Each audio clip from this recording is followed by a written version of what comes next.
Hello there, welcome back to the channel. In this video I will show you how to cancel free trial on TradingView. It's very easy thing to do.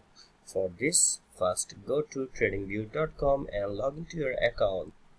After logging in from this home page, you will see your profile icon in the top left corner. Just select it. After selecting it, a menu bar will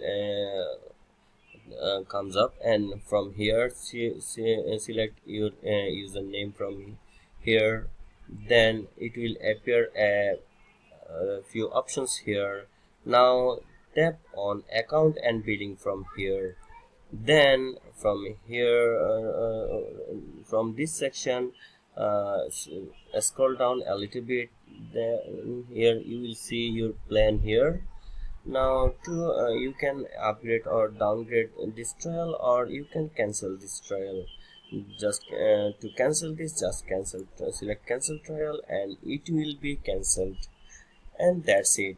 That's how you can cancel free trial on TradingView. If you found this video helpful, then don't forget to give a like.